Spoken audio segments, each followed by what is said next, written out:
Recently, the Empress Dowager summoned me to the palaces to discuss the marriage. For days, my mind has been in turmoil. On one hand, there is the betrothal to the Crown Princes, arranged years ago by my father and the late Emperor. On the other hand, I know well that His Highness's heart belongs to Lady Ruyi, and rumors of the Eastern Palace's complex intrigues are rampant. Furthermore, I am deeply grateful to the Gu family for raising and caring for me in the past, and I worry about Gu Yanzhou, who is recovering from illness at Gangquan Palace. He was originally an orphan of the Shen family. Since childhood, he was raised by General Gu of Jinan and took the surname Gu. In his youth, he was severely injured while going to war with his father, and has since been confined to the deep palace to recuperate. Anxious and tossing in bed at night, I fell into a heavy nightmare. In the dream, the Eastern Palace was cold and desolate. Though I held the Phoenix seal, it was a mere formality. The power over the imperial harem had fallen into other hands. The entire palace only knew of Lady Liu, and not the crown princess. My young child stood by my side, asking timidly why imperial father never came to see us. I opened my mouth, but could not utter a single word. The dream also conjured up a scene before the late emperor's throne. His tone was weary, carrying a hint of impatience. Ruyi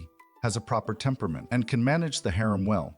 For Jingyan, you are the primary consort. You should have the tolerance to accept others and be more yielding. I stood below the steps with my head bowed. The Xie family has always been full of loyal martyrs. From crown princess to empress, I followed etiquette at every step. Yet, all my yielding, in the end, only earned me a single phrase. You should be yielding. In the dream, I did not argue, only feeling a suffocating tightness in my chest. The scene shifted to the New Year's Eve palace banquet. Amidst the brightly lit hall, the crown prince, Lady Liu, and their child were in perfect harmony. I stood under the corridor holding my young child. As the cold wind whipped snow particles against my face, causing a sharp pain, the child asked me in a soft voice, "Mother, when can we go home?" I could not answer. The most painful scene in the dream was the parasol tree at Gangquan Palace. Beneath the tree sat half a cup of cold medicine and a plate of the pastries I loved most in my youth. The palace servant reported with a bowed head, saying Lord Gu did not survive this winter. I wanted to rush inside, but my feet felt as heavy as leaves, unable to move at all. I could only watch helplessly as that door remained tightly shut, as if separated by a lifetime. The pain in my chest surged up. My vision went black, and I fell heavily into the snow. In my daze, I seemed to hear someone calling me, not as the crown princess, nor as the empress, but from many years ago, a gentle and smiling voice. "Ah, see, shall brother take you to fly a kite?" With a sudden shudder, I snapped back to reality, my forehead covered in cold sweat. Outside the hall, the spring sunshine was bright and beautiful. The warm fragrance of Shining Palace lingered around my nose. Beside my hand was a cup of freshly brewed tea. So it was only a dream. I knew very well in my heart that this was no omen. It was simply because I had heard too many rumors about the Eastern Palace lately, and was worrying about Gu Yanzhou's illness, resulting in a delusion born of my own fears. But the cold treatment in the dream, the grievances, betrayal, and belated regret were all the worst-case scenario I had deduced based on the current situation, like a bolt of lightning striking my heart. It woke me up instantly. This path of constant compromise would hardly lead to a good end. I must never take it. Yunsi. The Empress Dowager was looking at me with a warm smile. The Emperor sat by the couch, holding a cup of tea in his hand. My entire body froze. The Empress Dowager was still here. The Emperor was still here. This was not the desolate scene from the depths of my nightmare. This was the palace of compassion and tranquility. This was the year I turned 16, just after my hair-pinning ceremony. On the very day the Empress Dowager was personally deciding on the crown princess. Though the terrifying dream just now was only my imagination, it felt like a bone-chilling warning, shaking me to my very core. This child. How did she space out right in the middle of our conversation? The Empress Dowager scolded with a gentle smile, and then spoke again in a leisurely tone. I am asking you, do you like Jingyan? Are you willing to marry him and become the crown princess? With a loud bang, it felt as if thunder had exploded in my ears. It was this exact question. In the past, my heart held a vague youthful affection for the crown prince. If I blushed and nodded in agreement today, I would step into the deeply entangled Eastern Palace in the future, wasting my life away in forbearance and neglect, repeating the disastrous path from my dream. My entire body trembled uncontrollably, yet my mind grew clearer than ever. In reality, the crown prince's favoritism toward Lady Liu was already no secret. If I entered the Eastern Palace, I would merely hold the title of the primary consort, while living a life of compromise and grievance. Yunsi.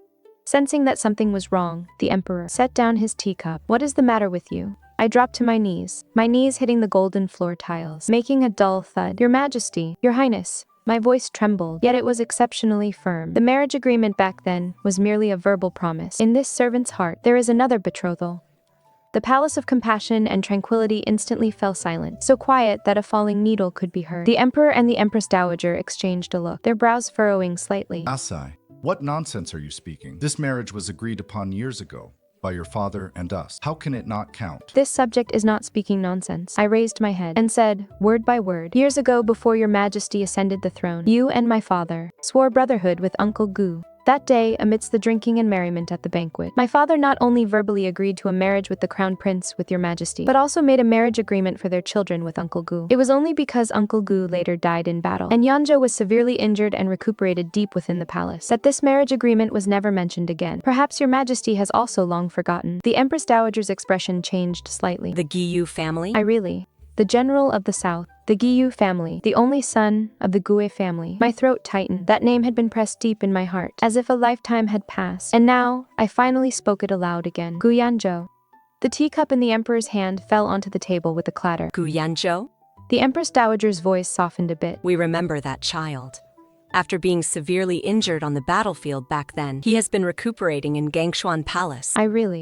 My tears finally fell. I prostrated myself and kowtowed. He is the one this subject was meant to marry. This subject knows the crown prince's heart belongs to another. Forcing my way into the Eastern Palace would only make things difficult for both of us. In terms of propriety, and for both families it brings no benefit. This subject begs your majesty, your highness, to grant this wish. The emperor and the empress dowager remained silent for a long time, mindful of the Xie family's generations of loyal martyrs, and the Gu family's past military merits, and seeing how resolute my attitude was, with absolutely no room for compromise. They finally relented. The emperor ordered the attendant to bring the draft of the imperial decree, personally revised the names for the betrothal, and stamped it with the imperial seal. Even though it went through the palace's expedited process, it still took nearly half an hour. The bright yellow imperial decree of marriage was handed into my grasp. The night at Gongquan Palace was bone-chillingly cold. Clutching the decree, I walked briskly along the palace path, not even caring as my skirt swept across the stone steps, unaware that my embroidered shoes were stained with mud. The palace servants looked at me in astonishment. Some called out, "Miss C," while others stepped forward to help, but I ignored them all. I knew he was inside. With so many eyes and ears in the palace, word of the marriage discussion at Signing Palace had surely spread long ago. He must have already heard of it, knowing that if the marriage went through, I would have to enter the Eastern Palace. In the past, he always said his health was failing, and that he didn't want to hold me back. The image of him dying in grief in my dream was still fresh before my eyes. This waking nightmare now served as a harsh wake-up call. I absolutely could not let him neglect himself like this again. The doors to Gongquan Palace were left ajar, the candlelight dim. Beneath the parasol tree, that man, clad in a thick cloak, was rubbing a porcelain medicine bottle with his fingertips. That was the nourishing tonic specially prepared by the physician. I knew. He had refused to take it on time for several days now. AC. Hearing the footsteps, he turned around. Our eyes met. His eyes were still as gentle as ever, his face still as pale, with a faint, weak, yet indulgent smile at the corner of his mouth. Exactly as I remembered. The preparations for the crown princess are demanding. He coughed, his tone as calm as usual. Why have you come? I didn't let him finish. I rushed forward quickly. I snatched the medicine bottle from his hand and clutched it tightly. You are not allowed to give up. I practically screamed, my voice trembling. His voice was trembling. Tears splashed onto the bluestone floor. Gu Yanzhou, if you dare neglect your health like this, I will never forgive you for the rest of my life. I will stand under this parasol tree every single day, so that wherever you go, you will remember that you owe me a promise you failed to keep. Gu Yanzhou was stunned. He had never seen me lose my composure like this. See. He scrambled to stand up, utterly flustered, then bent down to shield me. What is wrong? What happened? The ground is cold. Please stand up quickly. I grabbed his sleeve and stuffed the bright yellow imperial decree from my arms into his hand. See for yourself. He unfurled the imperial decree. Under the candlelight, the ink was not yet dry, and the imperial seal was a deep, vivid red. A marriage decree. Gu Yanzhou and Xie Yunsi. He froze on the spot, staring at that line of words for a long time, his fingers trembling slightly, and then he suddenly began to cough violently. Gu Yanzhou. I panicked and quickly supported him. It took him a long while to stop coughing and calm down. He looked up at me, his eyes welling with joy, yet also concealing pain and self-reproach. Being the crown princess. His voice was raspy. Was it very hard on you? I was stunned. Everyone else said that marrying the crown prince was a blessing of a lifetime. No one had ever asked me if I was doing well. Only him. Only Gu Yanzhou would ask. It is not good. I threw myself into his arms and said in a muffled voice, it is not good at all. Gu Yanzhou, when you're not here, my heart is never at peace. His body stiffened for a moment, and then he reached out and gently wrapped his arms around me. Don't cry. His voice was incredibly soft. Don't cry, AC. Your brother is here. Your husband is here. An hour later, Xiao Jingyan rushed to the Palace of Benevolent Peace. Father, Imperial Mother. He entered with a smile still on his face. Where is AC? The marriage is settled, right? The emperor's face was grim. The empress dowager turned her face away, unwilling to look at him. Where did Asai go? Xiao Jingyan's smile gradually faltered. Who is she betrothed to? It is settled. The empress dowager spoke, her tone flat. The only son of the Gue family, Gu Yanzhou. Xiao Jingyan's smile completely froze on his face. What? Xie requested it herself. His Majesty and I have both granted it. The Empress Dowager looked at him. The wedding date is set for next month. Gu Yanzhou?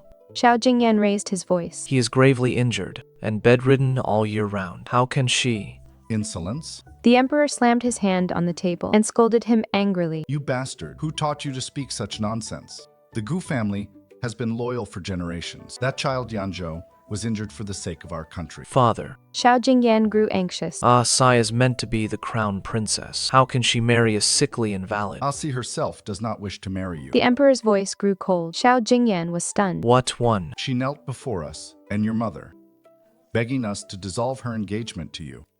The emperor spoke in a weary tone. Xiao Jingyan, how on earth did you treat her?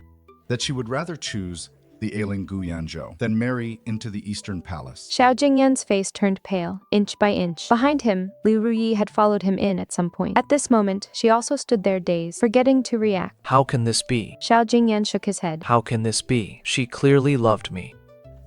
What did she love about you? The Empress Dowager sneered. Did she love how you treasured the pastries Ruyi made like precious gems, while casually throwing away the tassel she braided with her own hands? Or did she love how you protected another woman in everything, while treating your betrothed with cold neglect? Xiao Jingyan was left speechless. He had indeed done all of these things, but he had never thought they mattered before. I want to see her. He turned to leave. I want to ask her myself. Xiao Jingyan. The Empress Dowager's voice came from behind him. She is currently at Gangshuan Palace. If you dare go there to make a scene, we shall consider that we never gave birth to you as our son. That night, we sat under the parasol tree for a very long time. I said a great many things, crying and then laughing, laughing and then crying again. Eventually, weariness overcame me, and I fell asleep leaning against Gu Yanzhou's chest. When I woke up, he was looking down at me. His eyes were filled with tenderness. Are you awake? He smiled and handed me a cup of warm water. You've been crying for so long. Are you thirsty? I took the water, took a sip, and looked up at his face. It was still so pale, carrying the weakness of a long illness. Gu Yanzhou, Mahem. you are not allowed to refuse your medicine ever again. He fell silent for a moment, then softly replied, Fine. You are not allowed to think of giving up on yourself again. Fine. And you are not.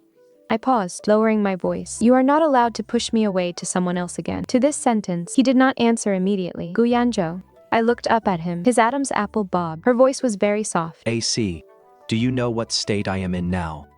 My legs. I might never be able to stand properly for the rest of my life. If you marry me, you will be laughed at by the entire capital. Do you understand? I looked into his eyes and said, word by word, then do you understand? I have envisioned my days in the Eastern Palace countless times. The Crown Prince's heart belongs to someone else, and the Eastern Palace is full of constant disputes. Even if I became the Crown Princess, I might not have been able to live a peaceful life. Over these years, the Eastern Palace has grown so powerful that many old subordinates of the Xie and Gu families have had faults found with them, resulting in their demotion and exclusion. If I had married there, I fear I wouldn't even be able to seek justice for those loyal old subordinates. Gu Yanzhou, you ask me if being the Crown Princess is good.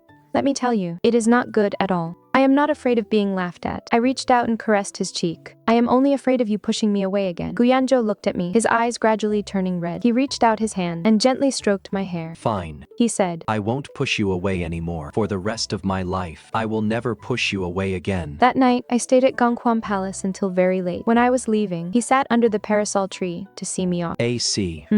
Do you still remember that kite? I turned around. The moonlight fell upon him, his smile faint and gentle. I remember. How could I not? That year, we had just been brought into the palace. He was 14, and I was 11. He had followed his father to the southern border for training. It coincided with the war, and he accidentally entered a miasma forest, which left him with a chronic illness. He lay on his bed all day, occasionally coughing severely. One day, he suddenly said he wanted to see a kite. So I pushed his wheelchair and took him to the imperial garden. The wind was very strong that day, and there were many people flying kites. Crown Prince Xiao Jingyan was also there. Beside him was a delicate-looking young girl, who was Liu Ruyi. The kite string broke, and the paper kite drifted down, landing at our feet. Xiao Jingyan waved from a distance. Which palace are you from? Pick up the kite for me. He did not want Liu Ruyi to do the bending work. Just as I was about to bend down, Gu Yanzhou held my hand down. With great effort, he bent down himself. He picked up the kite and handed it to me, and said softly, Xie, Yes, go play with Crown Prince brother. but brother. Brother doesn't like flying kites. He smiled weakly. Brother likes watching people fly kites. Fly it for brother to see. All right. I answered loudly, okay, and happily ran over. Liu Ruyi stuffed the spool into my hands, saying she was tired. The kite flew very high. My hair ribbon became tangled with Xiao Jingyan's. He smiled and asked me, What is your name? The wind was strong. I was laughing so happily that I didn't hear Gu Yanzhou's suppressed coughing behind me. Only later did I find out that the imperial garden was a place the crown prince frequented. It was information he had gathered from the little eunuchs, using his meager allowance. He always said his health was failing, and that he was unworthy of being the descendant of loyal martyrs. He wanted me to meet Xiao Jingyan, wanting me to have what others would see as a good future. Gu Yanzhou, I suddenly spoke up. If I had looked back that day, would you have regretted it? Regretted pushing me to someone else?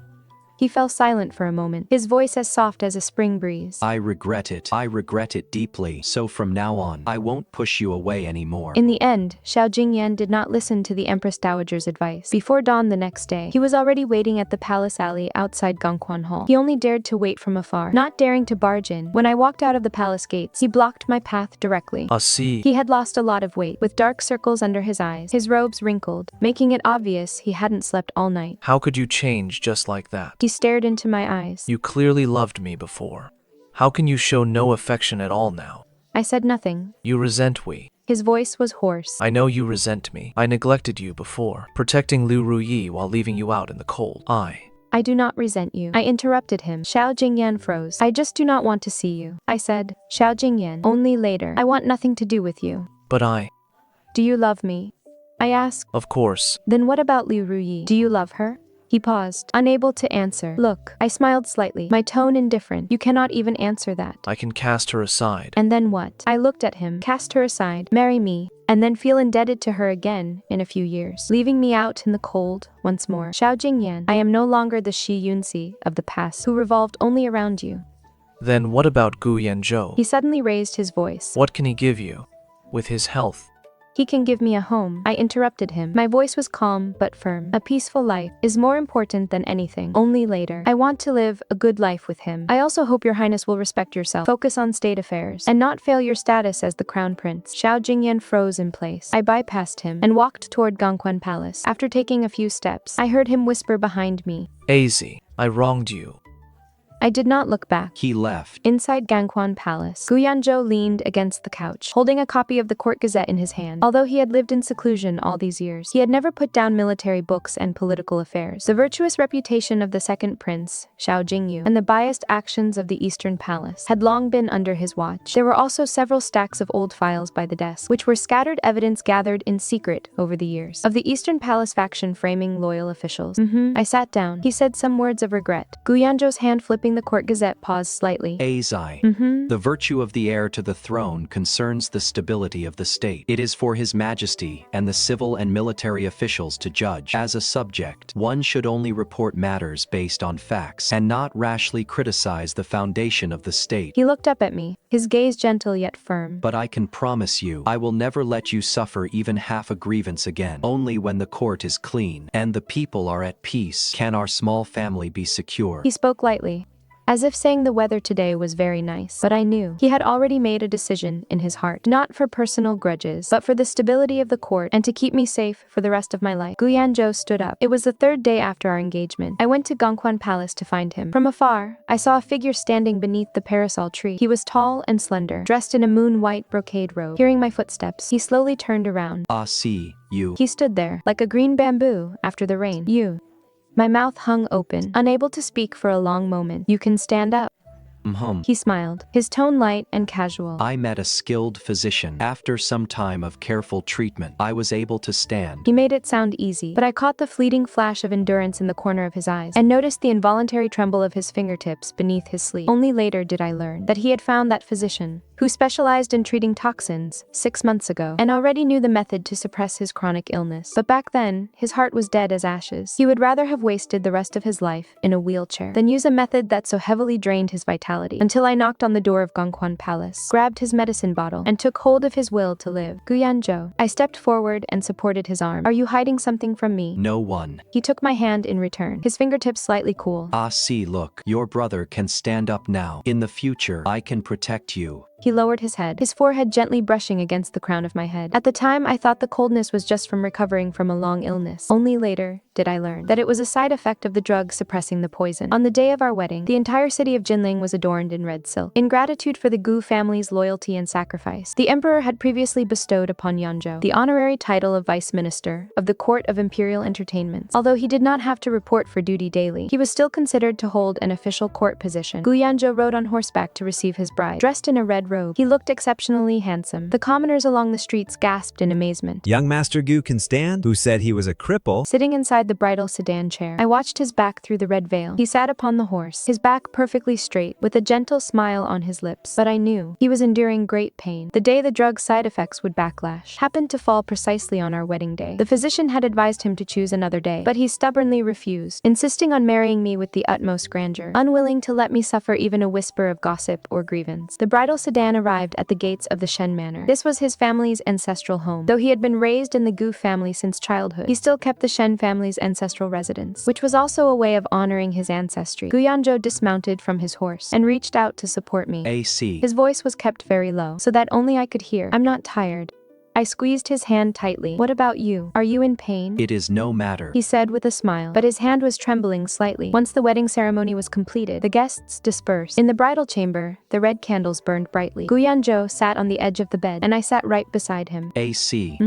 Am I dreaming? I reached out and gently pinched his cheek. Does it hurt? It hurts. He smiled, yet his eyes welled with tears. It is not a dream. It is not a dream. I leaned against his shoulder. Gu Yanzhou, you are my husband now. He lowered his head and did not look up for a long time. I heard his muffled voice. AC. Thank you for not giving up on me. I held him tight. His body was very cold, but his heart was beating rapidly. No, I never will, I said. In this lifetime and the next, I never will. After the traditional 3-day post-wedding visit to my family, I found an excuse to visit the physician in the west of the city, who had been treating Yanzhou. The physician lived in an unassuming little courtyard in the west of the city. You have come sooner than I expected, madam. The physician sighed. What exactly is wrong with his body?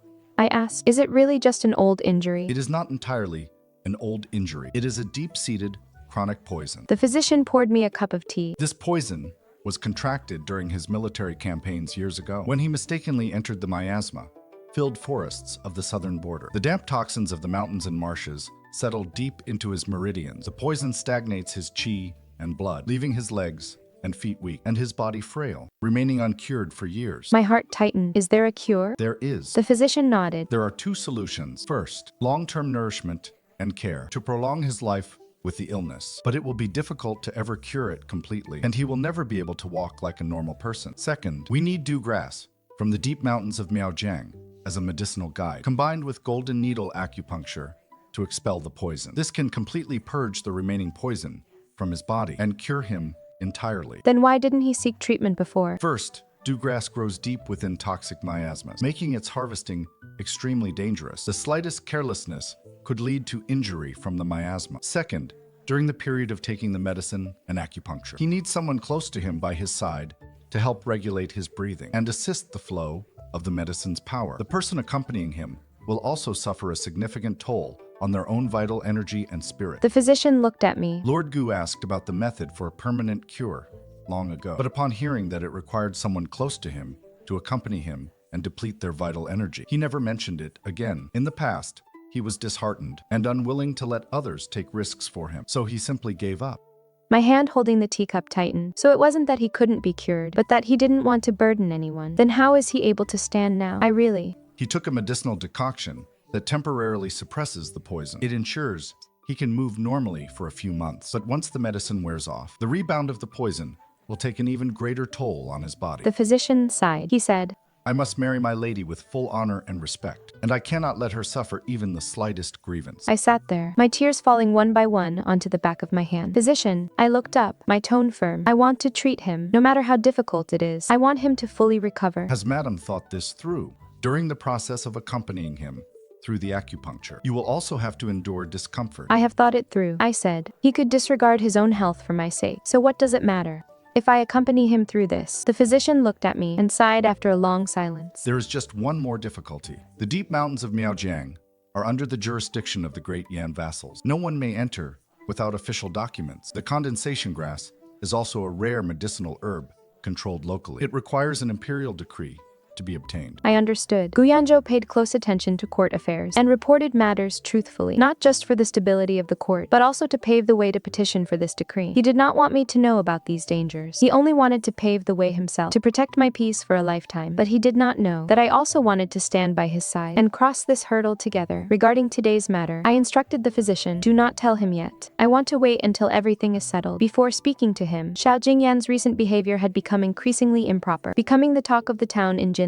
First, the Crown Prince requested an imperial decree to promote Liu Ruyi to side consort of the Eastern Palace and move her into the main seat of the side hall, which was rejected by the Empress Dowager. Then, he behaved improperly in court and was publicly reprimanded by the emperor. The most absurd thing was that he knelt outside the Palace of Benevolent Peace every day, begging the Empress Dowager to let him apologize to me in person. No one knew why. The emperor already suffered from a chronic cough, which had been fluctuating since spring. Court affairs were mostly delegated to the Crown Prince and the Second Prince, and he simply could not withstand such turmoil. Your Highness, why put yourself through this? The palace attendants advised him. I must say sorry to Asai in person. His eyes were filled with loneliness. I know she does not wish to see me, but in this matter, it was I who was in the wrong. The Empress Dowager finally grew annoyed and sent someone to call him in. I was in the hall, keeping the Empress Dowager company and chatting with her. Ah, see.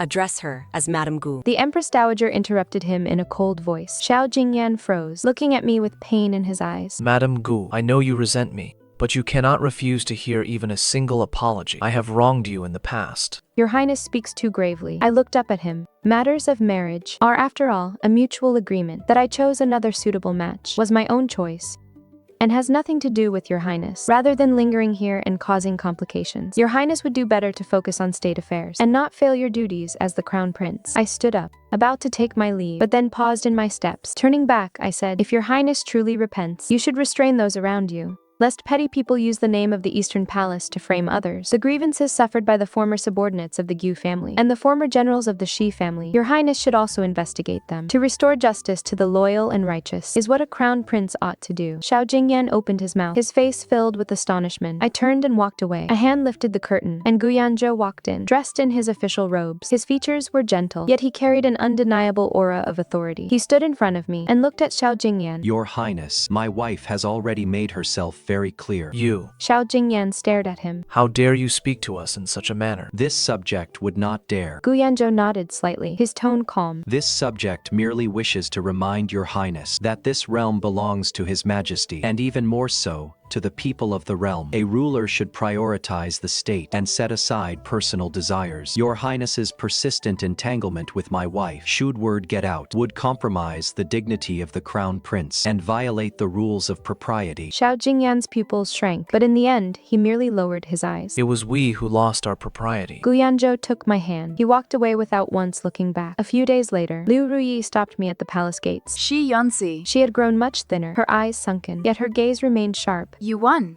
Are you satisfied now? She said. It is not a matter of winning or losing. I said. We are simply going our separate ways. Separate ways? Liu Ruyi sneered. Do you think the Crown Prince is truly remorseful? He simply cannot let go of the Xie family's status. If you weren't the sole survivor of the Xie family, none of that matters anymore. I looked at him. Liu Ruyi, I am already married. From now on, I have nothing to do with the Eastern Palace. You keep to your life, and I will live mine. It is best we do not interfere with each other. Are you truly content to marry a sickly man? He stares at me. You could have been the Crown Princess, the future Empress. What I wanted has never been the position of Empress. I spoke calmly, is to live a peaceful life and to be treated with sincerity. All of those things the Eastern Palace cannot give me, nor can the Crown Prince. Liu Ruyi's expression changed repeatedly. Finally, she gritted her teeth and said, just you wait. At the palace banquet, I will find a way to break in and beg His Majesty and the Empress Dowager to grant me a title. When that time comes, it is not yet decided who will win or lose. I did not look back. The day of the palace banquet was specially hosted by the Emperor to celebrate our marriage. Before we set off, Gu Yanzhou pinned a phoenix hairpin into my hair. Today will not be very peaceful, he said in a low voice. I knew. Are you afraid? I took his hand. You are here. He smiled.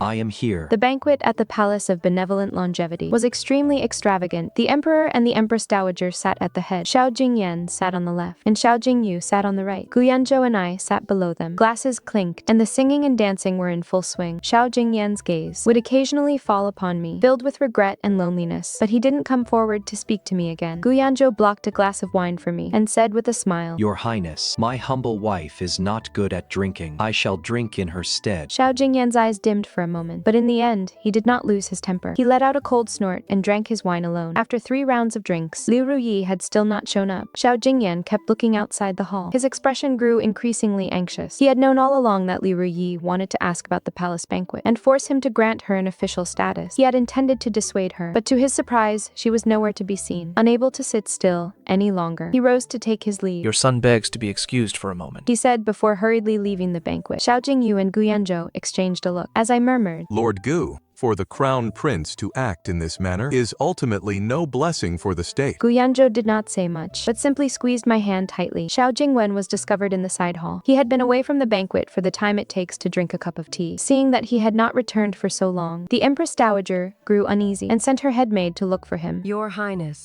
please sober up. The doors to the hall were pushed open. As soon as the headmaid stepped inside, she took 2 steps back in shock. She quickly lowered her head and cried out, Your Highness has breached decorum. As the news spread, the surroundings instantly fell into chaos. AC, don't look. Gu Yanzhou reached out and pressed my face into his chest, preventing me from seeing that embarrassing scene. But I heard Liu Ruyi's startled cry, and I heard the emperor's furious scolding. You rebellious child.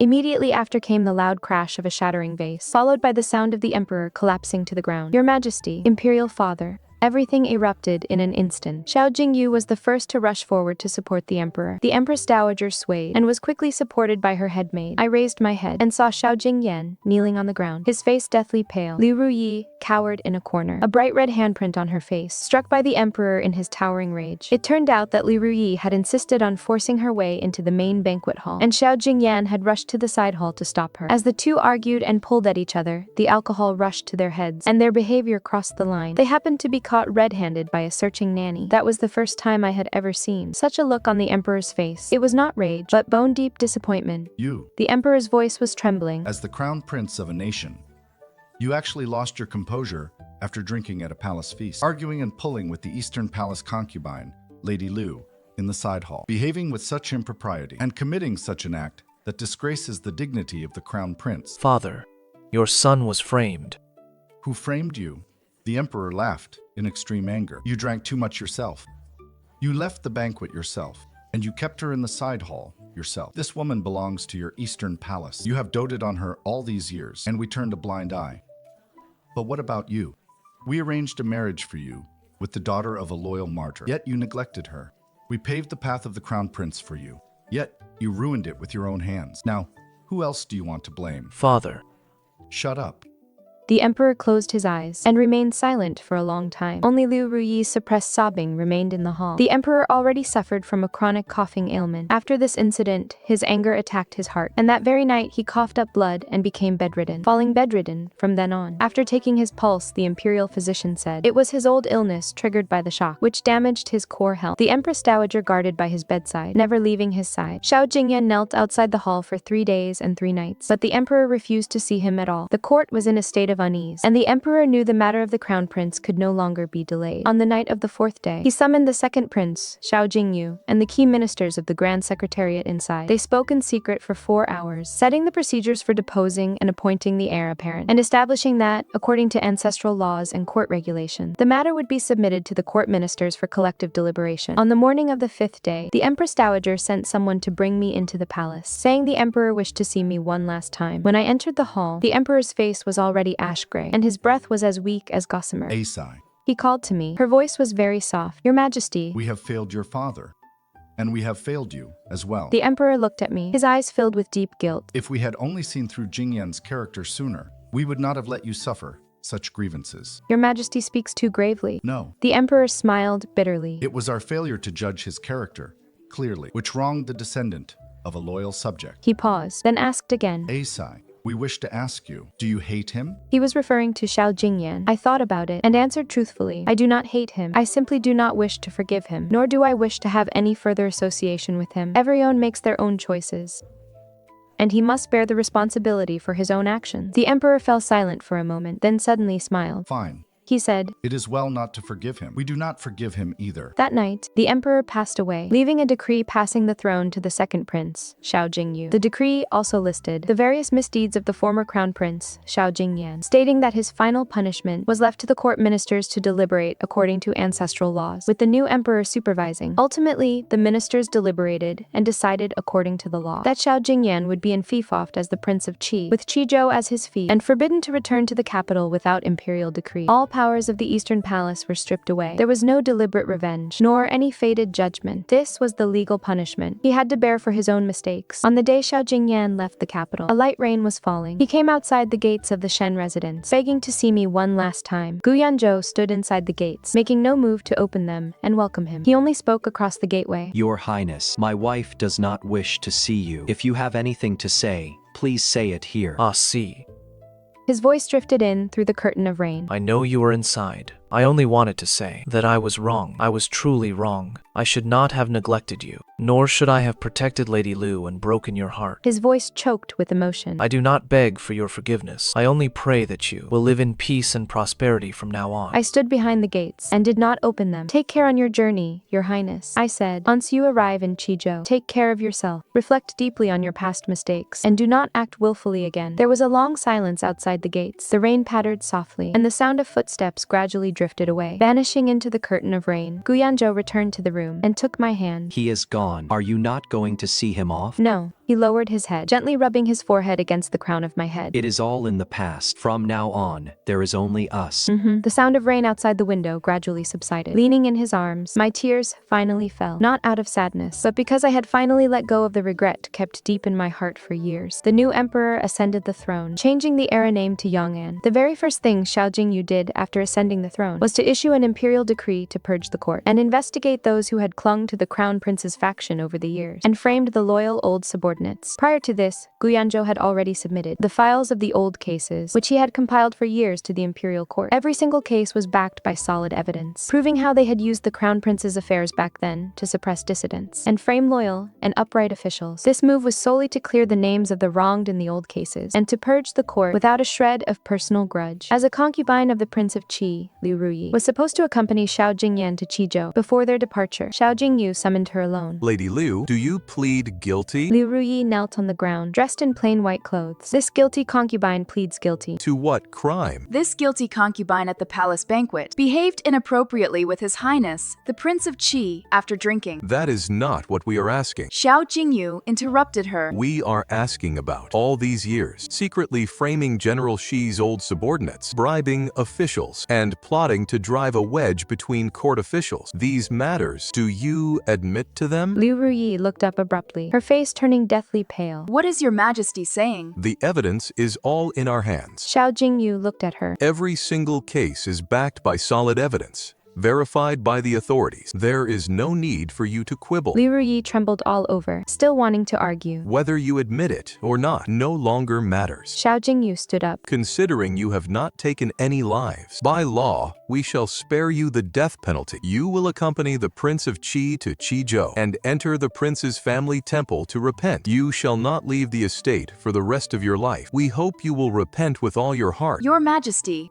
Take her away. The second decree issued by the new emperor was to grant Gu Yanzhou a special official permit, allowing him to enter the deep mountains and medicine valleys of the Miao region with the imperial decree to seek the dew grass for his medicine. Firstly, it was to honor the generations of loyal and heroic service of the Gu family, as Gu Yanzhou had been wounded while serving the country. Secondly, it was to reward him for organizing the old cases and clearing the names of loyal officials. Gu Yanzhou knelt to express his gratitude for the imperial grace. When he walked out of the hall, I was standing outside waiting for him. Did His Majesty agree? I asked. He agreed. He held my hand, his eyes curving with a smile, just like the young man under the phoenix tree years ago. Sai, I can be saved. Once I am fully recovered, I will fly kites with you every year. The journey to the Miao region is long and arduous. He added. Wait for me in the capital. I will be back very soon. I want to go with you. AC. I told you, you are not allowed to push me away again. I looked at him. You are going to seek medicine, so I will accompany you. For better or worse, we will be together. Gu Yanzhou looked at me for a long time, finally let out a sigh, and nodded with a smile. Fine, we will go together. The journey to Miaojiang took 2 months. Gu Yanzhou's health had its ups and downs. When he was well, he would ride ahead of me, his back straight and upright. When he was unwell, he would lie inside the carriage, his forehead burning hot, coughing without end. The medicine suppressing the numbness and poison could gradually no longer hold back his deep-seated illness. The first rebound of the poison occurred halfway through our journey. He suddenly reined in his horse, his face turning pale, and after swaying slightly, he fell straight off the horse. Gu Yanzhou.